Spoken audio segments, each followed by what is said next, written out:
진짜 솔직하게 인정하고 시작해 볼게요. 지난 20년 동안 대한민국에서 가장 확실하게 돈을 불린 방법?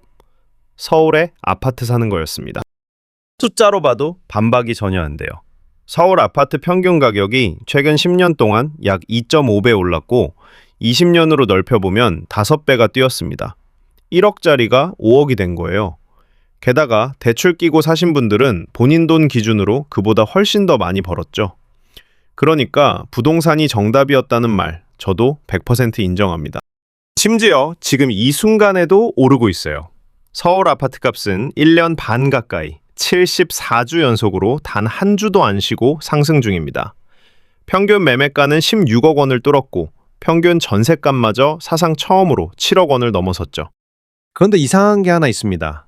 부동산이 그렇게 확실한 정답이었다면 왜 대부분의 한국인은 여전히 가난하고 부자가 못 됐을까요? 더 충격적인 건 이겁니다.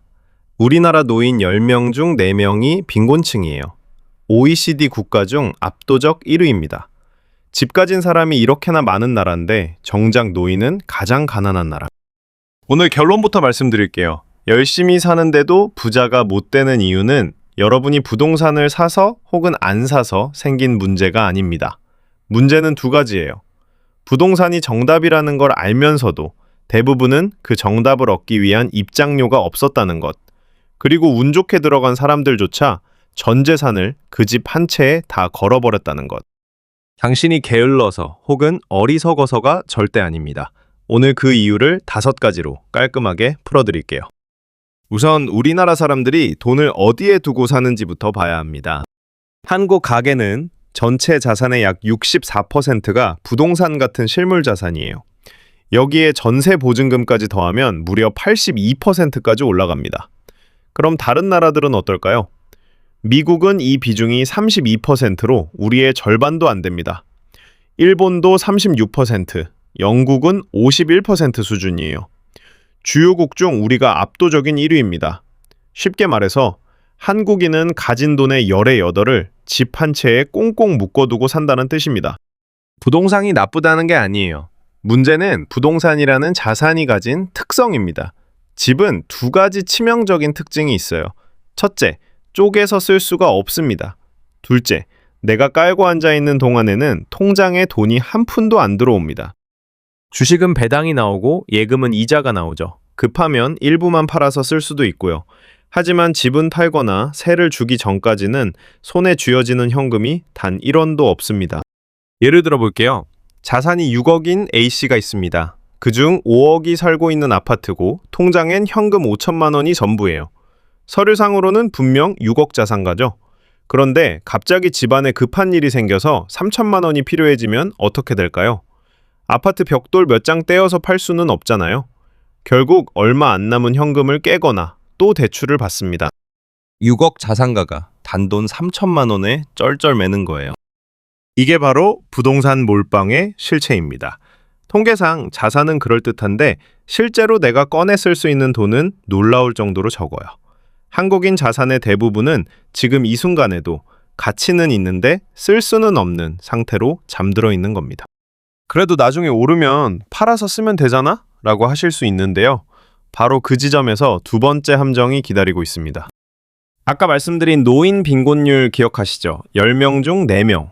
이게 왜 생기는지 이제 감이 오실 겁니다. 우리나라 65세 이상 어르신들의 자산을 뜯어보면 80%가 넘는 돈이 부동산에 들어가 있어요. 그러니까 어르신 대부분이 집 한 채는 가지고 계십니다. 서류상으로는 몇 억 단위 자산가죠. 그런데 매달 통장에 찍히는 현금은 거의 없습니다. 집 부자, 현금 거지. 우리는 이걸 하우스 푸어라고 부릅니다. 평생 아끼고 모아서 집 한 채 마련했는데 은퇴하고 나니까 그 집이 나를 먹여 살려주질 못해요. 오히려 매년 재산세 내고 관리비 내느라 현금이 계속 빠져나갑니다. 그래서 결국 어떤 일이 벌어지나요? 살고 있는 집을 담보로 대출을 받아서 생활비로 쓰는 주택연금 가입자가 폭증하고 있습니다. 평균 나이 72세에 평균 4억짜리 집을 담보로 맡기고 계세요. 평생을 바쳐 집을 샀는데 노후에는 그 집을 다시 은행에 야금야금 되팔면서 버티는 겁니다. 씁쓸하지만 이게 현실이에요. 집값이 오르면 해결될까요? 10억짜리가 16억이 돼도 내 통장에 현금이 없는 건 똑같습니다. 오른 건 종이 위의 숫자일 뿐이니까요. 오히려 집값이 오르면 재산세만 더 늘어나서 생활이 더 빠듯해집니다. 자산은 불어나는데 삶은 가난해지는 아이러니죠. 자산은 많은데 삶은 가난한 나라. 전 재산을 부동산에 걸었을 때 치르는 대가입니다. 그럼 많은 분들이 이렇게 생각하실 거예요. 그래도 서울 아파트 한 채만 있으면 다 해결되는 거 아닌가? 지금이라도 영끌해서 사야 하나? 세 번째 이유가 바로 그 질문에 대한 답이자 오늘 영상에서 가장 중요한 대목입니다. 네, 맞습니다. 서울 아파트는 정답이었어요. 저도 오프닝에서 인정했고 여전히 인정합니다. 하지만 여기서 정말 중요한 사실 하나를 놓치면 안 됩니다. 그 2.5배, 5배라는 엄청난 수익률은 과연 누구의 것일까요? 이미 10년 전, 20년 전에 그 집을 산 사람들의 몫입니다. 그럼 지금 그 정답을 쓰려면 얼마가 필요할까요? 직접 계산해 볼까요? 서울 아파트 평균값이 약 16억 원입니다. 강남권은 평균 20억에 육박하고 그나마 저렴한 강북권도 평균 12억 원이에요. 그런데 지금 대출 규제로 수도권 주택담보대출은 최대 6억 원까지만 나옵니다. 아무리 돈을 잘 벌어도 6억이 한계예요. 16억짜리 집을 사는데 대출이 6억이다? 그럼 나머지 10억은요? 순수 현금으로 갖고 있어야 합니다. 취득세랑 이사 비용까지 생각하면 10억도 모자라죠. 평범한 월급쟁이가 순수 현금 10억을 대체 어떻게 모을까요? 실제로 통계를 보면 서울에서 중간소득 가구가 중간 가격 집을 사려면 월급을 단 한 푼도 안 쓰고 10년 6개월을 모아야 합니다. 밥도 안 먹고 세금도 안 내고 숨만 쉬고 모았을 때 얘기예요. 소득이 낮은 분들은 무려 29년이 걸립니다. 사실상 불가능하다는 뜻이죠. 그럼 지금 서울 아파트 사는 사람들은 대체 누구일까요? 2026년 기준 서울 아파트 매수자의 무려 48%가 30대 이하입니다. 역대 최고치예요. 돈 없다면서 젊은 사람들이 잘만 사네 싶으시죠? 속을 들여다보면 다릅니다. 대출은 6억으로 막혀 있고 금리도 4%가 넘는데 그 많은 현금을 어디서 구했을까요?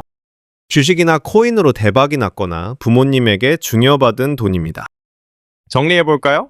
서울 아파트라는 정답은 지금도 유효합니다. 하지만 그 정답을 쓰려면 현금 10억이라는 말도 안 되는 입장료를 내야 해요.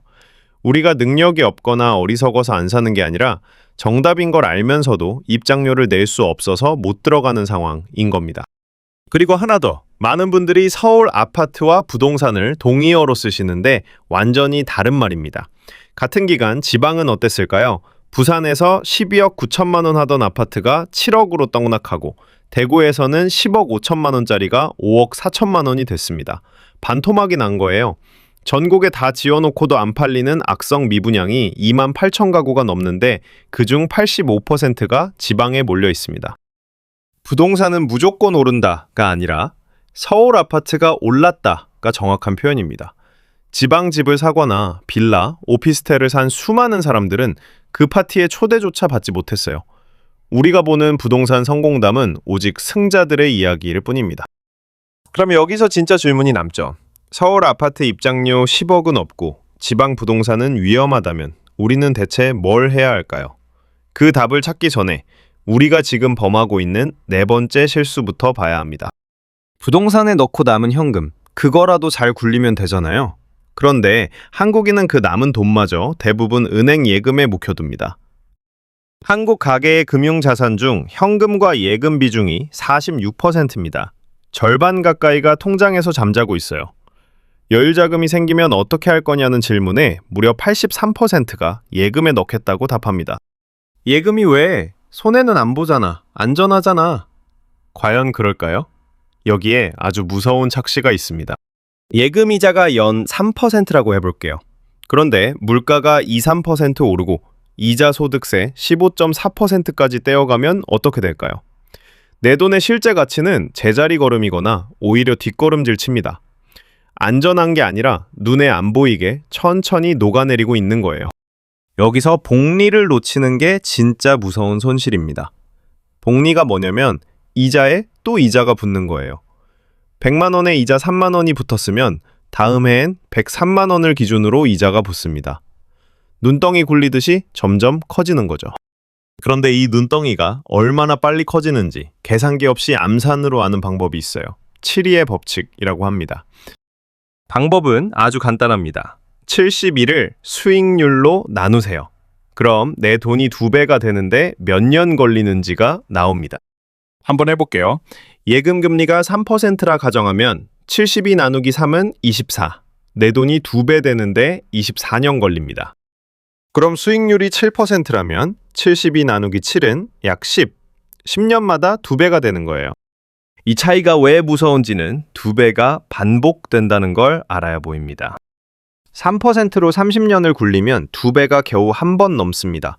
그런데 7%로 30년을 굴리면 10년에 한 번씩 2배가 3번이에요. 2배, 4배, 8배, 8배가 되는 겁니다. 같은 30년인데 한쪽은 2배, 한쪽은 8배. 이게 열심히 사는데 왜 안 불어나지의 정체입니다. 똑같이 매달 50만 원씩 30년을 모은 두 사람이 있다고 해봅시다. 한 명은 예금에만 넣어서 30년 뒤에 겨우 2억 원 남짓을 손에 쥐지만 다른 한 명은 지수, ETF에 분산 투자해서 5억, 6억 원을 만들어냅니다. 똑같이 아끼고 똑같이 성실하게 살았는데 30년 뒤 노후 자금이 3배 넘게 차이 나는 겁니다. 더 많이 벌어서가 아니에요. 단지 돈을 놓아둔 자리가 달랐을 뿐입니다. 이 차이가 매달 조금씩 벌어지다 보니 평소엔 눈에 잘 안 보입니다. 하지만 깨달았을 땐 이미 돌이킬 수 없을 만큼 격차가 벌어진 뒤적. 그럼 우리는 왜 뻔히 손해인 예금만 고집할까요? 마지막 5번째 이유가 이 모든 문제의 근본적인 원인입니다. 가만히 생각해보면 우리는 학교에서 돈 버는 법만 배웠습니다. 열심히 공부해서 좋은 대학 가고 좋은 직장 취직하라고요. 하지만 그렇게 피땀 흘려 번 돈을 어떻게 굴려야 하는지는 단 한 번도 배운 적이 없습니다. 실제로 한국 성인의 평균 금융 이해력 점수는 100점 만점에 65점에 불과합니다. 특히 복리 계산이나 인플레이션의 위험성 같은 핵심 개념에서 점수가 형편없이 낮아요. 배운 적이 없으니 당연히 가장 익숙하고 쉬운 길을 택합니다. 부모님이 했던 대로 집 사고 은행원이 추천하는 예금 들고 굴리는 법을 모르니까 안 굴리는 선택이 기본값이 되어버린 겁니다. 다시 한번 말씀드립니다. 이건 여러분이 게으르거나 무식해서가 아닙니다. 애초에 아무도 가르쳐주지 않은 구조적인 문제 때문이에요.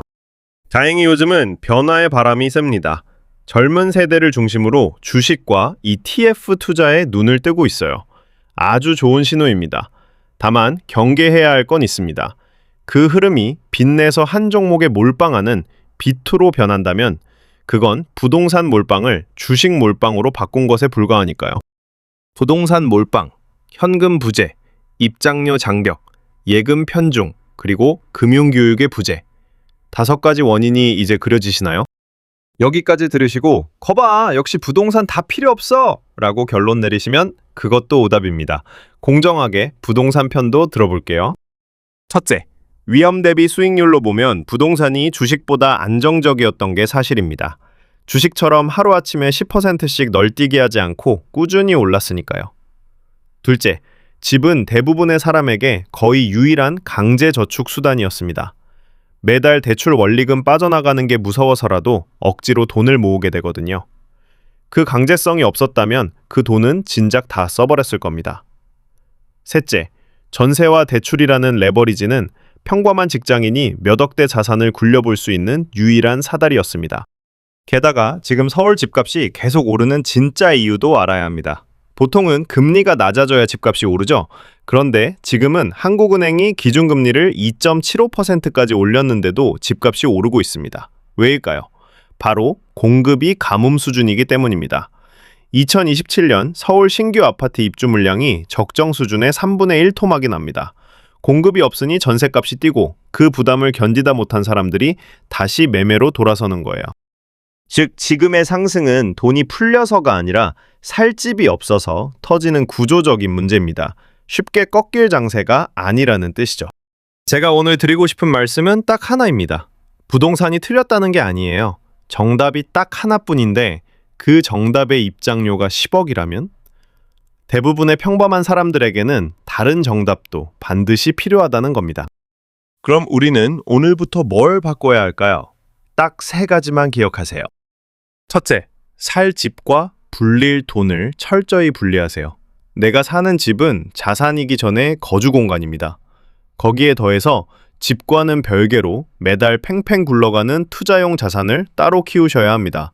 이 둘을 하나로 묶어버리면 평생 집 한 채에 갇혀 현금 거지로 살게 됩니다.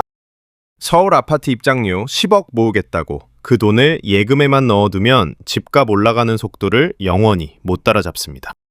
둘째, 세금 안 떼는 나라가 주는 치트키 계좌부터 채우세요. 연금저축과 IRP를 활용하면 매년 900만 원까지 세액공제를 받습니다. 연말정산 때 최대 148만 원을 그냥 돌려받는 거예요. 여기에 ISA 계좌를 더하면 수익에 대한 세금을 획기적으로 줄일 수 있습니다. 아는 사람만 챙기는 공짜 수익률을 절대 놓치지 마세요. 셋째, 조금씩 나눠서 오래 투자하세요. 한 번에 목돈 넣어서 타이밍 맞추려 하지 말고 매달 일정 금액을 국내 주식과 미국 시장 전체에 투자하는 분산지수 ETF에 적금 들듯 넣으세요. 개별 종목 몰빵이나 레버리지 투자는 부동산 몰빵과 똑같은 실수를 반복하는 겁니다. 정리하겠습니다. 서울 아파트는 지난 20년 동안 최고의 선택이 맞았습니다. 지금도 오르고 있고요. 그 사실은 부정할 수 없습니다. 하지만 그 정답의 입장료는 이제 10억 원이 되었고 대출은 막혔습니다. 그리고 그 집 한 채에 전 재산을 걸었던 분들은 집 부자, 현금 거지가 되어 가난한 노후를 맞이하고 있습니다. 여러분의 노력이 부족했던 게 아닙니다. 이제 바꿀 건 노력의 체급이 아니라 내 자산이 놓인 자리입니다. 오늘 내용이 도움이 되셨다면 구독과 좋아요 부탁드립니다. 경제뉴스가 숨기는 진짜 이유, 다음 편에서도 쉽고 깊게 파고들어 보겠습니다. 감사합니다.